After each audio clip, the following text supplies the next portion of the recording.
बिस्मिल्लाहिर्रहमानिर्रहीम।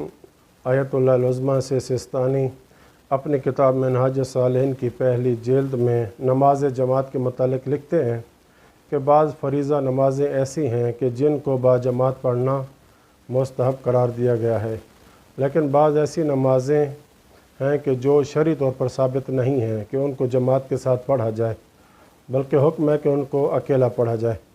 मसलन वो नमाज तवाफ़ है जिसको जमात के साथ पढ़ने के हवाले से शरई तौर पर साबित नहीं है, और वो नमाज़ें जिनको जमात के साथ पढ़ने का हुक्म शरई साबित है, ख़ुसूसन 5 वक्त की अदा नमाज़ें। और इसी तरह क़ज़ा नमाज भी इंसान अपनी जमात के साथ पढ़ सकता है, लेकिन ख़ुसूसन जो अदा नमाज़ें हैं मसलन सुबह, ज़ुहर, असर, मग़रिब और इशा, इन सब को अपने वक्त में जमात के साथ पढ़ने का शरीयत ने हुक्म दिया है। और इन अदा नमाज़ों में से भी ख़ुसूसन सुबह की नमाज और मग़रिब और इशा की नमाज़ को जमात के साथ पढ़ने की बहुत ज़्यादा ताकीद भी है और बहुत ज़्यादा सवाब भी है।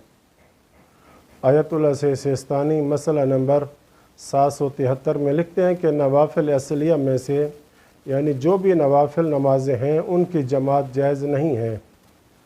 तो ये थी नवाफिल असलिया। तो मुस्तहब नमाज़ें 2 तरह की हैं।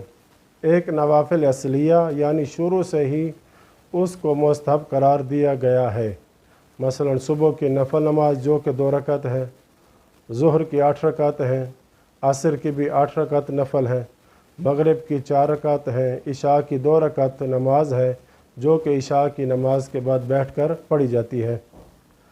नवाफिल असलिया के मुकाबले में नवाफिल बिल आरिज़ हैं, जैसा कि ईदैन की नमाज हो गई। ये शुरू से वाजिब थी, लेकिन आज के दौर में ये मुस्तहब हैं और ये मुस्तहब बिल आरिज़ हैं। तो मुस्तहब नमाज जमात के साथ कौन सी दुरुस्त है? तो जवाब ये है कि जो मुस्तहब नमाज़ें शुरू से ही मुस्तहब हैं उनकी जमात असलन दुरुस्त नहीं है, जायज़ नहीं है। अगरचे जो शुरू से ही नफल हैं वो वाजिब ही बन जाएं। किस तरह वाजिब बन जाएंगी? मसलन नज़र की वजह से वाजिब बन जाएंगी, या कसम खा ली कि 2 रकात नमाज पढ़ूँगा, तो अब नमाज पढ़ना वो नफल नमाज वाजिब हो जाएगा। लेकिन ये नमाज बिल अर्ज़ वाजिब हुई है, बिल असल तो वाजिब ही न थी। अगरचे बिल अर्ज़ वाजिब ही क्यों न हो जाए, फिर भी उनके लिए जमात जायज़ नहीं है। आयतुल्लाह से सिस्तानी नमाज इस्तिस्का को जो बारिश तलब करने के लिए पढ़ी जाती है, तो ये नमाज मुस्तहब है, लेकिन इसकी नमाज जमात जायज़ है।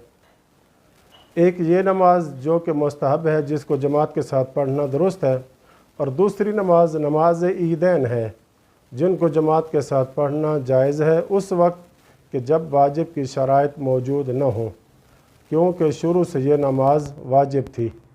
अब चूँकि इमाम अलैहिस्सलाम मौजूद नहीं हैं और वाजिब की शराइत पूरी नहीं है, इसलिए ये मुस्तहब बिल अर्ज़ हो गई है। इसको जमात के साथ पढ़ना जायज़ होगा, यानी मुस्तहब है, वाजिब नहीं है।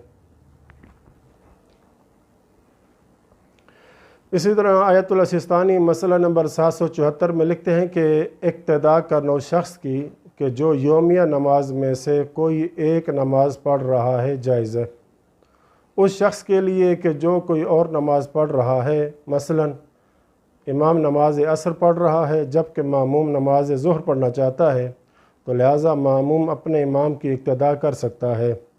इसी तरह अगर इमाम नमाज मग़रिब की क़ज़ा पढ़ रहा है लेकिन मामूम नमाज इशा अदा पढ़ना चाहता है तो भी इक्तदा कर सकता है।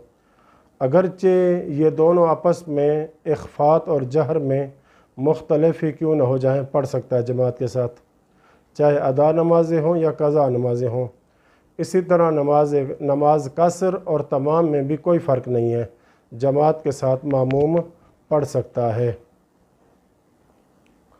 इसी तरह इमाम नमाज आयात पढ़ रहा हो और नमाज आयात भी चाँद गिरन की पढ़ रहा है, लेकिन मामूम नमाज आयात पढ़ना चाहता है सूरज गिरन की, तो पढ़ सकता है, जायज़ है मामूम के लिए। अगरचे आयात और निशानी के एतबार से नमाज आयात दोनों की मुख्तलिफ हों, जायज़ है जमात। लेकिन अगर मामूम ने नमाज यौमिया में से कोई एक नमाज भी اس امام کے پیچھے نہیں پڑھ سکتا کہ جو پیش نماز نماز آیات پڑھ رہا ہو۔ اسی طرح اگر امام جماعت یومیہ نماز میں سے کوئی ایک پڑھ رہا ہے لیکن ماموم نماز آیات پیش نماز کے پیچھے نہیں پڑھ سکتا۔ اس کے بعد آیت اللہ سستانی فرماتے ہیں کہ یومیہ نماز پڑھنے والا اس شخص کی اقتداء نہیں کر سکتا کہ جو نماز عیدین پڑھا رہا ہے یا نماز آیات یا نماز جنازہ یا نماز طواف پڑھ رہا ہے، یعنی اس کی اقتداء نہیں کر سکتا۔ اسی طرح بالعکس کا بھی یہی حکم ہے، یعنی ماموم نماز عیدین یا نماز جنازہ یا نماز طواف یا نماز آیات پڑھنا چاہتا ہے تو یہ اس امام کی اقتداء نہیں کر سکتا کہ جو امام یومیہ میں سے کوئی بھی پڑھا رہا ہے۔ وصلی اللہ علی محمد و اہل بیتہ الطاہرین۔